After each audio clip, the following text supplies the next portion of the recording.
감사합니다. 함께 예배드릴 수 있다는 것이 얼마나 감사하고 행복한 일인지 모르고요. 저는 언제나 이 예배가 어쩌면 우리 인생의 마지막 예배가 될 거라고 생각하면서 살면요, 훨씬 좋은 신앙인 됩니다. 마지막이라고 생각하면서 살 때 후회 없는 인생을 살 수 있고요. 또 오늘도 2부 예배로 함께 예배드린 모든 분들을 주님의 이름으로 축복합니다. 제가 이번 주부터 7주 동안 이제 마가복음을 통해서 하나님 나라에 대해서 조금 보기를 원합니다. 왜 하나님 나라에 대해서 보기를 원하냐 하면요, 얼마 전에 어느 교수님의 강의를 듣다가 사도신경에 대해서 다시 좀 도전을 주었는데 그게 마음 가운데 크게 좀 많이 와닿았습니다. 여러분, 우린 사도신경 다 외울 줄 아시죠? 어떻게 시작합니까? 전능하사 천지를 만드신 하나님 아버지를 내가 믿사오며, 그래서 창조주 하나님에 대한 신앙 고백이 시작되고요. 그리고 난 다음에 가장 중요한 부분은 예수님에 대한 이야기인데요, 가장 많이 차지합니다. 동정녀 마리아에게 탄생하신 것, 본디오 빌라도에게 고난을 받으시고 십자가에 죽으신 것, 그리고 사흘 만에 부활하신 것, 하늘에 오르사 승천하신 것, 하나님 보좌 우편에 앉아 계시다가 저리로서 산 자와 죽은 자를 심판으로 재림하시는 예수님까지, 이 예수님에 대한 이야기가 실은 가장 중요한 많은 부분을 차지하고 있습니다. 근데 이 교수님이 뭐라고 얘기하냐면요, 사도신경이 참 좋긴 하다. 교육적으로 예수님이 어떤 사역을 하셨는지에 대해서, 구원 사역을 하신 것에 대해서 우리에게 가르쳐 준 것은 참 중요한데, 무언가 조금 한 가지 좀 부족한 것이 있는 것 같다라고 얘기하는 거예요. 그것이 뭐냐면, 동정녀 마리아에게서 탄생하신 다음에 곧바로 본디오 빌라도에게 고난을 받으사 십자가에 죽었다는, 우리가 사복음서에 보고 있는 예수 그리스도의 그 공생의 기간을 다 건너뛰고 십자가로 그냥 넘어가더라는 거예요. 그래서 제가 생각해 보니까 그렇더라고요. 그럴 수 있겠다. 왜냐하면 예수님이 사복음서에서 공생에 대해서 말씀하시면서요, 천국 복음을 전해주시고 천국의 비유를 알려주시고 많은 병자들을 고쳐주시고 귀신을 쫓아내시고 정말 얼마나 많은 기적을 행하셨습니까? 근데 그 모든 것들이 그냥 비었네 라고 생각을 하다 보니까 이 이야기가 반드시 필요하진 않을까라는 생각이 들었습니다. 그리고 난 다음에 사도행전에 사도 베드로가 고넬료 가정에서 설교를 할 때 예수님에 대해서 이렇게 얘기하더라고요. 한번 다 같이 읽어볼까요? 시작. 하나님이 나사렛 예수에게 성령과 그가 두루 다니시며 선한 일을 행하시고 마귀에게 눌린 모든 사람을 고치셨으니 이는 하나님이 함께 하셨습니다. 그러니까 예수님의 공생의 사역은 바로 하나님의 나라를 이 땅에 가지고 와서 예수님을 통해서 이 땅에 살고 있는 모든 사람으로 하나님 나라의 삶을 누리게 하는 것, 이것을 우리가 하나님 나라의 복음이라고 하는데요, 하나님 나라의 삶을 누리게 한 것이 예수님이셨다라는 거예요. 그리고 난 다음에 우리 자신들에게 한번 이런 질문을 해봐야 됩니다. 나는 하나님 나라의 삶을 지금 누리고 있는가? 여러분, 하나님 나라의 삶을 아는 것과 누리는 것은 다르지 않습니까? 하나님 나라의 삶을 아는 것은요, 그래, 예수 믿는 사람은 이렇다더라 저렇다더라, 기쁨이 있다더라 평강이 있다더라 라는 것을 아는 것과, 내 삶 가운데 진짜 하나님의 삶이 누려져서 아침에 일어날 때마다 할렐루야 하나님 감사합니다, 하나님 어떤 상황 가운데서도 내게 이 평강을 주시니 감사합니다, 할렐루야. 여러분, 이런 삶을 사는 것은 다르지 않습니까? 어쩌면 우리 인생 가운데 예수님의 십자가 복음을 붙들고 끝까지 나는 십자가 복음을 붙들고 나아가리라 하면서 죽기까지 순종하리라, 이런 믿음의 고백은 많이 할지 몰라도, 지금 내가 살고 있는 이 현재의 삶 가운데서 하나님 나라의 삶을 살고 있느냐, 진짜 누리고 있느냐 라고 물었을 때 우리가 진짜 아멘, 예, 나는 진짜 하나님의 삶을 누리고 있어요 라고 대답할 수 있는 사람이 몇 명이나 되겠느냐라는 거예요.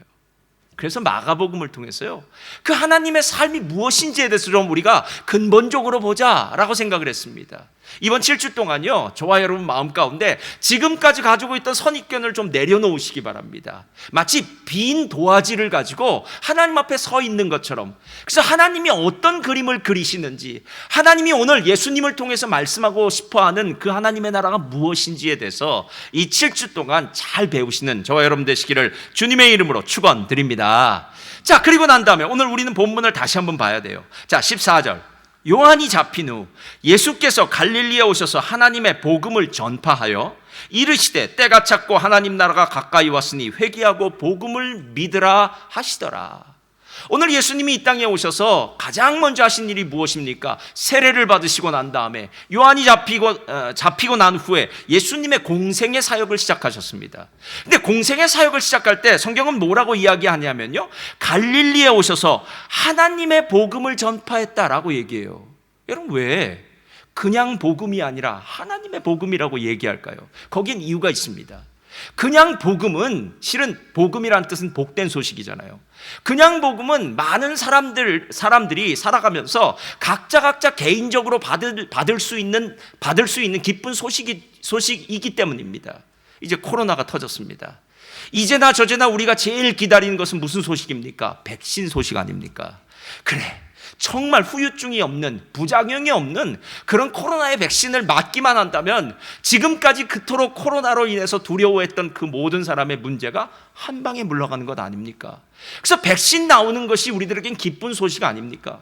어떤 사람이 지금 병이 걸렸습니다. 그런데 용한 의원이라면 옛날 얘기고요, 용한 병원과 의사와 약이 있다고 하는 소식을 들었을 때, 그래, 이것이 복음일 수 있지 않겠습니까? 우리 자녀가 공부를 좀 잘했으면 좋겠는데 좋은 선생님이 없을까? 좋은 과외 선생님 없을까라고 얘기했을 때 누군가가 좋은 과외 선생님을 소개해 줬다면 그것이 복음 아니겠습니까? 내가 진짜 필요로 했던 물건을 누군가가 어디에 가면 그 물건을 판다더라 이야기를 들어서 내가 그 물건을 구입할 수 있으면 이것도 나에게는 복음입니다. 실은 이 땅을 살아가면서 우리가 필요할 때, 부족할 때, 무엇인가 그 이야기를 들을 때, 그 소식을 들을 때 그 모든 것들은 다 복음이라고 이야기할 수 있어요. 그러나 오늘 성경은 그냥 복음이 아니라 하나님의 복음이에요. 이 말은 하나님께 속했다라는 것이고 하나님의 수준의 복음이라는 거예요. 그러니까 우리가 그냥 보통 들을 수 있는 복음이 아니라 진짜 우리의 삶 가운데 가장 큰 문제를 해결할 수 있는 열쇠, 즉 하나님만이 해결할 수 있는 그 열쇠를 우리들에게 주시기 때문에 이것을 바로 우리는 하나님의 복음이다라고 이야기합니다. 실제로 우리의 실존이 어떤지, 우리의 삶이 어떤지는요, 우리 각 사람이 잘 모르고 살 때가 많습니다. 그래서 한번 성경을 봐야 돼요. 에베소서 2장 1절부터 보면은요, 우리의 처지를 세 가지로 이야기하고 있어요. 2장 1절부터 한번 보겠습니다. 이렇게 얘기해요. 그는 허물과 죄로 죽었던 너희를 살리셨도다. 그때 너희는 그 가운데서 행하여 이 세상 풍조를 따르고 공중의 권세 잡은 자를 따랐으니 곧 지금 불순종의 아들들 가운데 역사하는 영이라.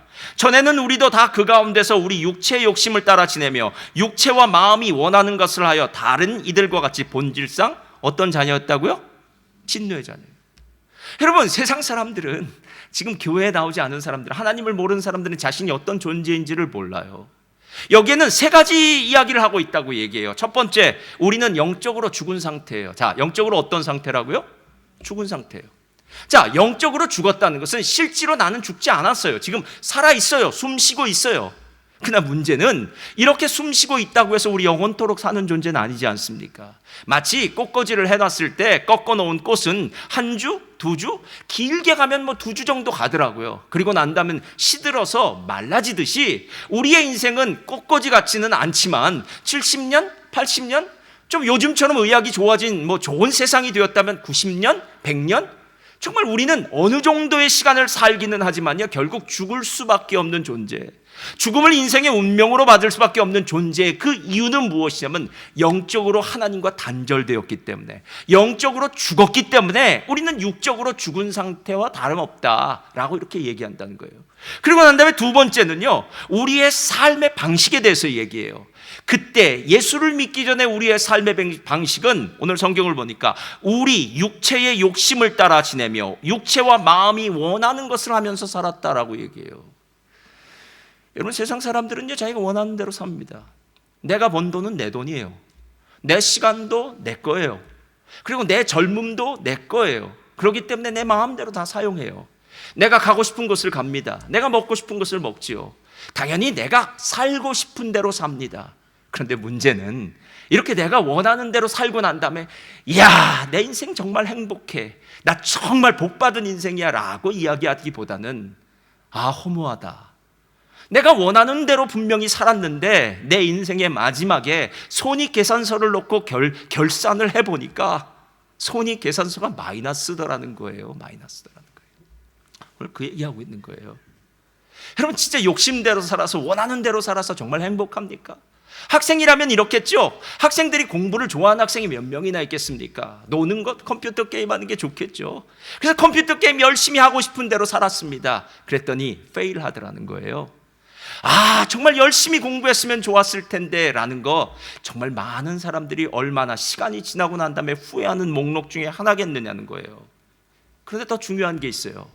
첫 번째, 영적으로 죽은 상태. 두 번째, 우리의 삶의 방식은 우리의 원하는 대로 욕심대로 살았던 방식이라면, 세 번째, 우리의 신분은 그냥 진노의 자녀라는 거예요. 그러니까 복 있는 사람이 아니라는 거예요. 여러분, 이게 무슨 뜻인지 아시겠습니까? 예. 대문호라고 하는 해밍웨이는요, 정말 명언들을 많이 남겼더라고요. 노인과 바다, 뭐 여러 가지 있지 않습니까? 그런데 해밍웨이가 이런 말을 했다는 걸 보니까 왠지 좀 씁쓸하더라고요. 이게 해밍웨이가 한 말입니다. 해는 또다시 떠오른다. 저녁이 되면 석양이 물든 지평선으로 사라지지만 아침이 되면 다시 떠오른다. 태양은 이 세상을 어둠이 지배하도록 놓아두지 않는다. 태양은 밝음을 주고 생명을 주고 따스함을 준다. 태양이 있는 한 절망하지 않아도 된다. 희망은 곧 태양이다. 야, 말은 얼마나 대단합니까? 이 해밍웨이는 우울증과 신경쇠약과 불행한 결혼 생활로 인해서 정말 어려운 인생을 살다가 결국 마지막에는 자살했어요. 그럼 아는 것이 뭐가 그리 중요합니까? 예. 실제로 내가 그 삶을 누리지 못한다면, 실제로 우리 인생 가운데 가장 중요한 이 실존의 문제, 내가 어떤 존재냐, 나는 지금 무엇을 위해 살고 있느냐, 나는 어디로 가고 있는 존재냐, 이 사실에 대한 분명한 자각이 없으면요, 우리는 지금은 몰라도 마지막 순간에 가면 진짜 후회하는 인생이 될 수밖에 없더라는 거예요. 그래서 오늘 에베소서에 말하고 있는 영적으로 죽은 상태야. 너희들은 육체와 너희들의 마음이 원하는 것대로 살았어. 너희들은 본질상 진노의 자녀야 라고 하는 이 말은요, 너희들에게는 다른 복음이 필요한 것이 아니라 누구의 복음이요? 하나님의 복음이 필요하다는 거예요. 할렐루야. 저를 따라하시기 바랍니다. 우리는 하나님의 복음이 필요한 사람입니다. 여러분, 그 얘기예요. 지금 하나님의 복음. 그래서 이 사실을 아는 사람을 우리는 지혜롭다고 얘기해요. 그리고 이 사실을 모르는 사람은 그냥 일반적인 사람이에요. 그냥 자연인이라고 이야기합니다. 그냥 사람은 태어나서 70평생 80평생 살다가 죽을 수밖에 없는 운명적인 존재라고 생각하는 사람들은 이 깊은 사실을 모르고요, 예수님 안에서 영적인 눈이 띄어진 사람은 우리가 이런 존재구나, 우리가 그렇기 때문에 하나님의 복음을 들어야 되구나 하는 생각을 하더라는 거예요. 사도 바울은 골로새서 1장 13절에서요 이 하나님의 복음이 필요한 것에 대해서 이렇게 다른 식으로 또한 얘기해요. 한번 보세요. 그가 우리를 흑암의 권세에서 건져내사 그의 사랑의 아들의 나라로 옮기셨으니 그 아들 안에서 우리가 속량 곧 죄사함을 얻었도다라고 얘기해요. 그러니까 하나님의 복음을 통해서 하나님 나라로 들어가는 것은 마치 오늘 그 사랑의 아들의 나라로, 예수님의 나라로 들어가는 것과 똑같더라라는 것입니다. 마치 흑암에 살던 그 인생이, 어둠 가운데 살던 인생이 이제 빛된 인생, 빛된 삶을 만났듯이 오늘 새로운 인생을 살게 된 것이 바로 복음이더라라는 것입니다. 여러분, 그렇다면 오늘 그 하나님의 나라의 복음, 하나님이 통치하시고 하나님이 주시는 그 놀라운 축복이 있는 하나님의 나라는 어떻게 들어갈 수 있겠습니까? 예. 앞으로 7주 동안은요, 다음 주부터 6주 동안은 그 하나님의 나라가 주는 놀라운 축복이 무엇인지를 하나씩 보겠지만요, 오늘 예수님은 제일 먼저 이렇게 선포하십니다. 뭐라고 선포하시냐면요, 때가 찼고 하나님의 나라가 가까웠으니 회개하고 복음을 믿으라. 이 예수님이 선포입니다. 이제 준비되었어. 너희들에게 이제 하나님 나라가 왔어. 이제 하나님 나라를 영접하는 사람, 받아들이는 사람은 그 하나님 나라를 누릴 수 있어 라고 선포하는 거예요. 그래서 오늘 이 말씀은요, 실제로 두 부분으로 우리가 하나님의 나라를 어떻게 소유할 수 있는지, 어떻게 받아들일 수 있는지를 이야기합니다. 어쩌면 성경 전체 이야기를 둘로 요약한 건지도 모르는데요, 한번 1번 펴주시고요, 우리 한번 다 같이 읽겠습니다. 시작. 예수와 함께. 자, 1번 뭐라고요? 자, 하나님의 나라는 예수와 함께예요. 자, 쉽죠? 하나님의 나라는 누구와 함께요? 사랑하는 아내와 함께? 사랑하는 내 새끼와 함께? 아니라 예수와 함께입니다. 예수와 함께예요. 하나님의 나라에서 가장 중요한 단서가 되는 말은요, 바로 오늘 예수 그리스도예요. 왜냐하면 예수님이 가지고 오시는 나라가 하나님의 나라이기 때문에 예수님과 함께 우리는 그 하나님의 나라에 들어갈 수 있는 일을 얻게 됩니다.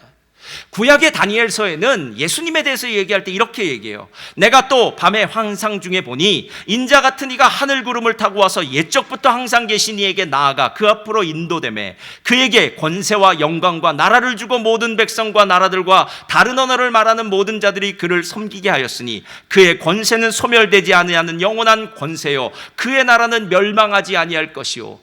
예수님이 가지고 오는 그 나라는 영원무궁 권세가 많은 나라라고 얘기해요. 그러면서 하는 말이 무엇이냐면 그분이 메시아다라고 얘기하는 거예요.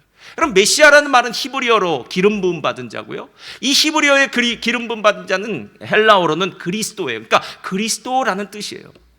예수님 당시의 사람들은 이 메시아 대망론이 있었어요. 어제나 이제나 저제나 메시아가 올까라고 생각했어요. 그래서 세례 요한이 요단강에 나타났을 때 사람들은 세례 요한이 혹시 메시아가 아닐까라고 생각했어요. 그래서 바리새인들과 서기관들이 이 요단강에서 세례를 주고 있는 세례 요한을 찾아가서 묻습니다. 내가 그리스도냐? 이렇게 묻는 거예요. 만약 내가 그리스도라면 너와 함께 오는 그 새로운 세상, 하나님의 나라, 그것에 대해서 우리에게 알려달라는 거죠. 그때 세례 요한이 뭐라고 이야기합니까? 나는 메시아 그리스도가 아니라고 말합니다. 나는 그분 앞에서 그분의 길을 닦는 사람입니다. 나는 그분의 신발, 그러니까 샌달에 끈을 묶기조차 정말 부족한 그런 자입니다 라고 얘기하면서 나중에 내 뒤에 그분이 오십니다. 그분은 불과 성령으로 세례를 주시고 그분이 하나님의 나라를 가져올 것입니다 라고 얘기해요. 여러분, 시몬 베드로가 예수님을 가이사랴 빌립보에서 고백할 때 뭐라고 고백합니까? 주는 그리스도시요 살아계신 하나님의 아들이십니다.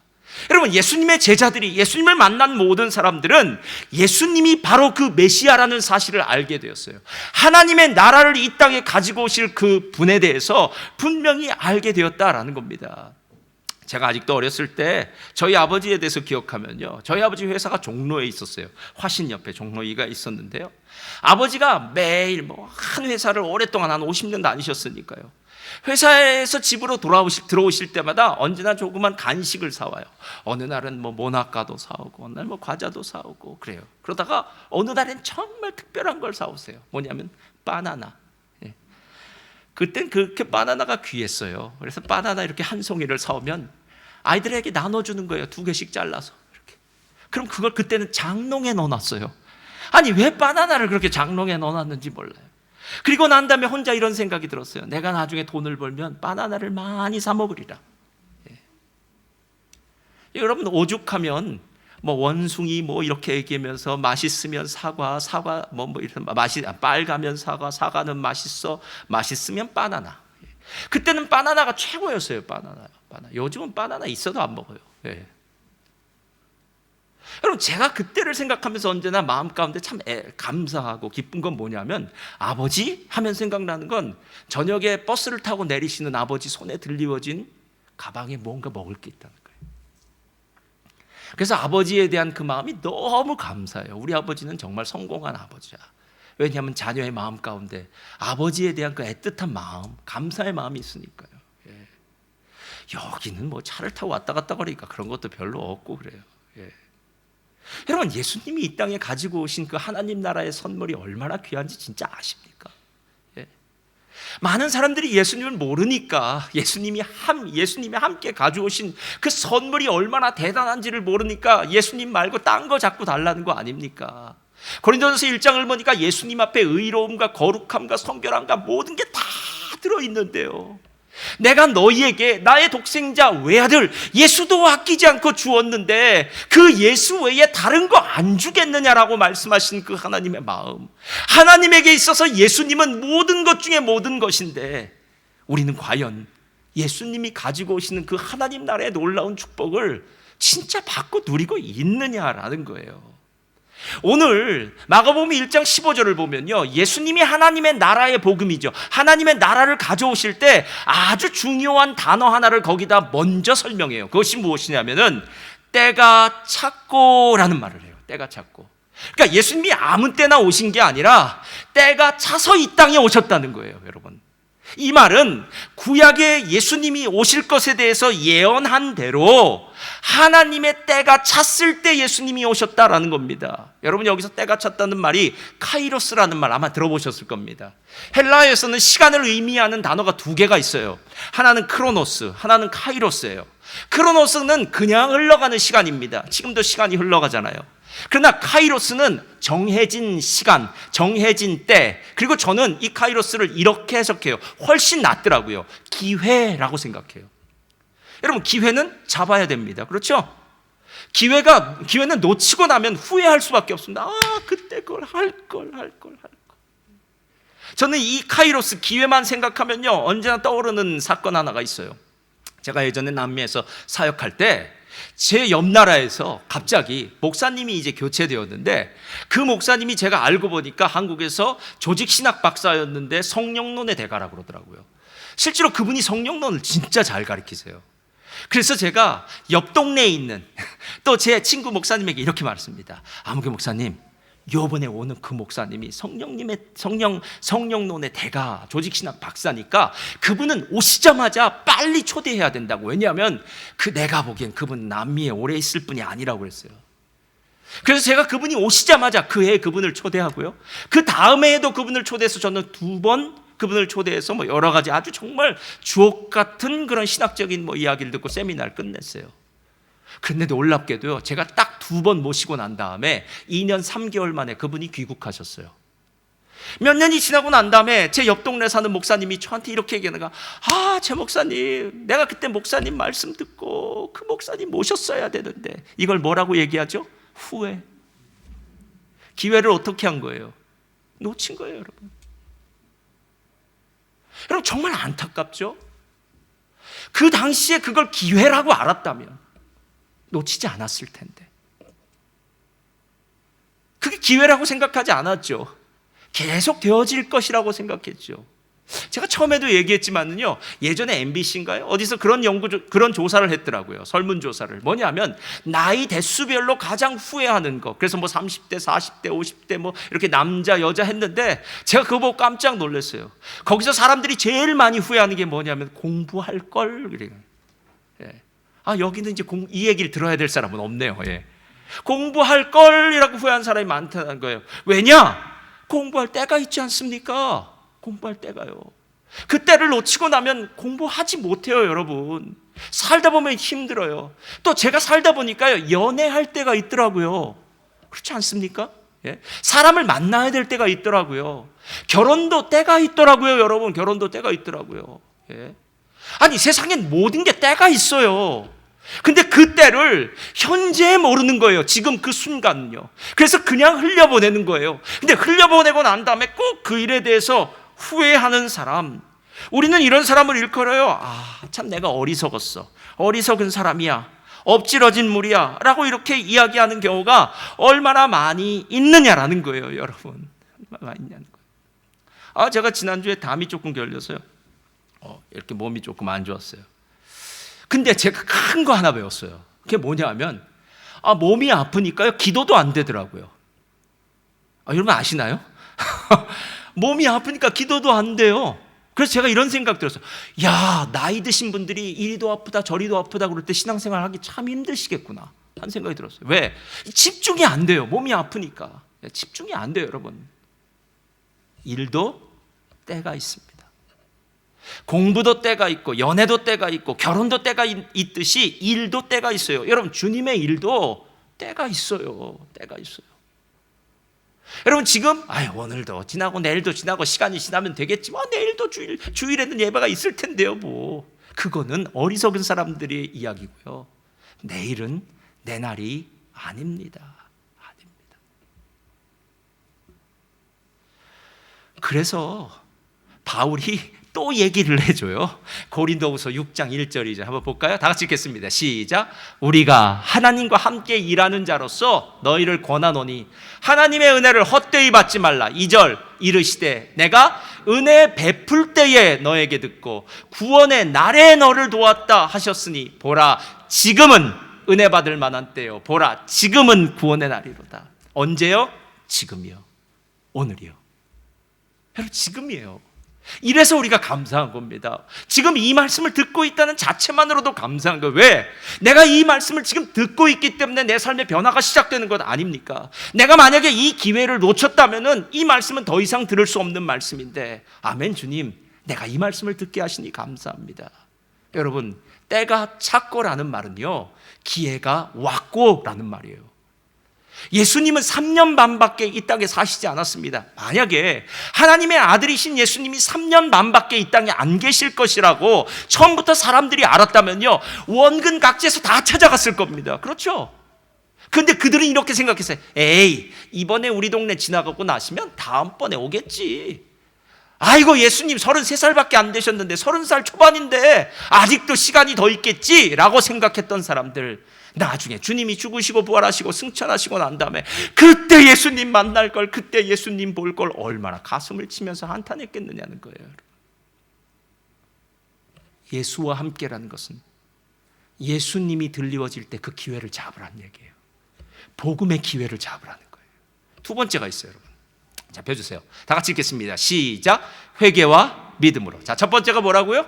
예수와 함께. 두 번째는요? 회개와 믿음으로. 자, 그런데 잘 들으세요. 여기서 말하는 회개와 믿음으로라고 얘기할 때 실은 이 순서를 좀 바꿔줘야 돼요. 왜냐하면 우리라는 존재의 메커니즘이 그래요. 자, 우리가 어떤 일을 하려고 할 때, 제가 예를 들어서 이 물을 마신다고 할 때는요, 여러분도 드시고 싶죠? 이 물을 마신다고 할 때 제가 그냥 이 물을 들어서 마시는 것이 아니라 제 뇌에서 이제 목이 마르다, 이 물이 옆에 있으니까 마셔라 라고 먼저 제 마음에 이야기하는 것이 있어야 돼요. 실제로 회개와 믿음이라고 얘기할 때 회개가 먼저 나올 수가 없어요. 믿음이 먼저 나와야 돼요. 그렇죠? 내 안에 하나님에 대한 생각이 들게 되면 그때 하나님에 대한 신뢰가 생기고, 그리고 난 다음에 내 자신이 어떤 존재라는 것을 알게 돼서 하나님 앞에 나와서 기도하게 되는 거예요. 그래서 실제로 회개에 대해서 이야기할 때 사도행전 2장은 뭐라고 얘기하냐면요, 너희가 회개하여 너희가 각각 예수 그리스도의 이름으로 세례를 받고 죄 사함을 받으라라고 얘기해요. 그러니까 실제로 회개라는 것이 그냥 단순히 어느 날 갑자기 그래 내가 잘못했습니다라는 것이 아니라 내 마음 가운데 분명히 어떤 변화가 시작되었다면 그때 그러면 행동해라라는 말이에요. 그러니까 우리를 행동하게 만들 수 있는 내 내면의 변화가 먼저 시작되어야 된다는 거예요. 이걸 제일 잘 설명해 주고 있는 것이 바로 탕자의 회개입니다. 여러분, 탕자 사건 잘 아시죠? 탕자는 젊었습니다. 그리고 아버지로부터 유산을 땡겨 받았습니다.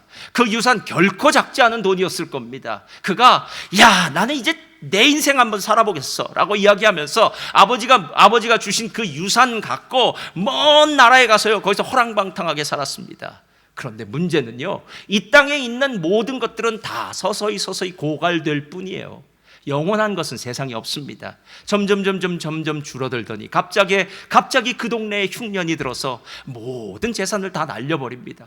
그래도 목구멍이 포도청이라 살아야 되지 않겠습니까? 유대인들은 절대로 하지 않는 일, 그 부정한 돼지를 치는 일을 시작해요. 그리고 정말 하지 말아야 될 것, 그 돼지와 함께 있는 것도 열받는 일인데, 정말 배가 고프니까 돼지가 먹는 쥐염 열매도 뺏어 먹으려고 하니까 그 주인이 불꽃 같은 눈동자로 이야기하면서 뺏어 먹지 말라고 그러는 거예요. 야, 내 인생 진짜 돼지만도 못한 인생이구나, 내 인생 진짜 비참하구나 생각했을 때 그 마음 가운데 갑자기 하나가 떠올라요. 그게 무엇이냐면 내가 예전에 있던 우리 아버지의 집에는 품꾼이 있었는데, 나 같은 일꾼이 있었는데 우리 아버지 집에 일꾼도 배고픈 일꾼은 없었다는 거예요. 다 밥 잘 먹었다는 거예요. 아버지가 정말 잘해줬다는 거예요. 그렇지, 내가 여기서 왜 이 고생을 하지? 내가 정말 아들로서는 우리 아버지에게 못할 짓을 했으니까 아버지한테 돌아가서는 내 아들이라고 얘기하지 말자. 아버지한테 이렇게 얘기하자. 아버지, 그래도 예정이 남아있다면 예정을 가지고 저를 품꾼의 하나로 여겨주세요 라고 얘기하면서 아버지 밑에서 그래도 적어도 배는 고프지 않을 테니까 일꾼이 되자라고 생각해서 그가 돌아가게 되었어요. 그리고 그 마음 가운데 이 변화가 시작되어야 되는 거예요. 변화가요. 변화가요. 이래서 믿음이라는 것은 대상이 필요한 것이고 그 대상에 대한 신뢰가 필요한 거예요. 여러분, 지금 세상은 막 흉흉해요. 정말 죽을 것 같아요. 그러나 하나님을 신뢰하는 사람 뭐라고 이야기합니까? 걱정하지 말어. 두려워하지 말어. 하나님의 의로운 오른손이 너를 붙들고 있어. 할렐루야. 하나님이 지켜주신다고 얘기하지 않습니까? 여러분, 이 땅에서의 삶은 한 번 왔다 가는 것 아닙니까? 어떻게 살건 결국은 육체의 죽음이란 것을 맞이할 수밖에 없지만 우리는 영적으로 죽은 자가 아니라 살아난 자요, 하나님의 손에 붙들린 자요, 영원한 생명을 얻은 자. 여러분, 더 무엇이 필요합니까? 그래서 우리의 마음 가운데 담대함이 생겨서 에스더처럼 이렇게 고백하는 것 아닙니까? 저를 따라하십시오. 죽으면 죽으리이다. 여러분, 사람이 한 번 죽지 두 번 죽습니까? 뭐가 그리 큰 문제입니까? 이게 하나님을 신뢰하는 거예요. 이게 진짜 믿음이에요. 그 믿음이 생기니까 그 다음에 회개가 시작되는 겁니다. 회개는 그런 의미로 본다면요, 절대로 눈물을 질질 짜면서 가슴을 치는 게 회개가 아니에요, 여러분. 우리 한국 사람들에게 회개하면은 일단 고백하는 거예요. 아이고, 내가 잘못했습니다. 내가 죄를 지었습니다. 내가 잘못했습니다. 이거 얘기하는 거예요. 그러나 회개의 본래 의미는 그게 아니에요. 회개의 본래 의미는 방향을 선회하는 거예요. 방향을 바꾸는 거라는 거예요. 내가 가던 길에서 돌이켜서 다른 길로 가는 거예요. 당자가 지금 이방 땅에서 살던 그 방식, 그 길에서 떠나서 아버지의 집으로 자신의 발걸음을 돌리는 것이 회개지, 그래 아버지 집은 좋다더라, 아버지 집에서는 품꾼도 잘 먹는다더라 생각하는 게 회개가 아니더라 라는 것입니다. 그래서 우리의 인생이 분명하게 돌아갔을 때 그 사람을 우리는 회개한 사람이요, 그 사람의 마음 가운데 있는 믿음이 진짜 믿음이다 라고 이렇게 얘기하는 거예요. 예전에 어느 분이 이렇게 얘기하는데 참 마음에 와 닿더라고요. 함께 신앙생활을 하던 사람이 있었답니다. 이분과 함께 신앙생활을 하는데 이분이 결혼을 하고 이제 몇 년이 지났는데 이제 교회를 떠나서 뭐 다른 곳에 있었겠죠. 그런데 과연 이분이 신앙생활을 잘할까? 라는 이런 그 사람에 대한 생각이 갑자기 들더랍니다. 한때는 같이 신앙생활을 잘했는데. 그래서 시간이 지나서 그 사람이 걱정이 돼서 요즘처럼 뭐 SNS가 있으니까요, 뭐 소셜 미디어가 있으니까 그 사람이 인스타그램에 들어가 봤다는 거예요. 인스타그램에. 근데 그 사람이 인스타그램에 딱 들어가니까 사진 한 장이 딱 나와 있더랍니다. 사랑하는 남편과 주일 오전에 브런치를 먹고 있는 사진이었어요. 그리고 이렇게 얘기하는 거예요. 사랑하는 남편과 주일 오전에 브런치 타임, 하트 뿅뿅뿅. 이렇게. 이 사람은 주님으로부터 세상으로 회개한 사람이에요. 왜냐하면 돌이킨 사람이니까요. 회개는 그거예요. 그 사람이 주일날 오전에 아마 그 남편과 함께 브런치 먹는 게 잘못됐다는 게 아닙니다, 여러분. 그건 100번, 1000번 하십시오. 그런 시간을 안 가져서 문제예요, 여러분들은. 하십시오. 그러나 중요한 건 지금 예배 시간이잖아요. 하나님의 사람이잖아요. 근데 하나님의 사람이었다 세상으로 방향을 전환시킨 거예요. 이게 진짜 회개예요. 회개는 방향이 전환된 거예요. 그래서 그 사람이 더 이상 이쪽 편에 머물러 있는 게 아니에요. 세상의 편에서 하나님 나라 편으로 회개했던 사람이 하나님 편에서 세상 편으로 회개한 거예요, 여러분. 이게 회개란 관념이 아닙니다. 회개는 행동이에요. 주일에 세상으로 나가던 발걸음이 예배의 자리로 돌아오는 것이 진짜 회개죠. 그리고 목적지가 분명히 정해져 있다면 나의 삶의 모든 부분은요, 그것을 따라 움직이는 것이 회개라는 거예요. 이게 회개한 사람의 삶이에요. 그래서 회개와 믿음이라고 얘기하는 거예요. 여러분, 하나님의 나라는 너무 대단해요. 이제 앞으로 6주 동안 볼 때 그 대단함이 얼마나 대단한 것인지, 정말 저는 이 하나님의 나라에 대해서 막 가슴에 막 뜨거움이 막 누려지더라고요. 근데 정말 중요한 것은 여러분의 마음 가운데도 그 하나님의 나라의 그 뜨거움이, 그 하나님 나라의 그 열망이 생기겠냐는 거예요. 제가 얼마 전에 이재철 목사님의 이제 말씀을 동영상을 이렇게 보다 보니까 이재철 목사님 얼굴이 이제 빵빵하시더라고요. 많이 빵빵하시더라고요. 그래서 제가 속으로 이렇게 생각했어요. 이 죄인이 뭐라고 생각했냐면, 이재철 목사님이 방송에 나오시고 하니까 집사님들 중에 한 분 중에 의사분이 있는데, 목사님 그렇게 나가시면 얼굴이 조금 늙어 보이니까 보톡스라도 한 방 맞고 가십시오 라고 생각해서 사랑하는 집사님이 보톡스를 맞아 주었나 보다. 저 이렇게 생각했어요. 말은 안 했습니다.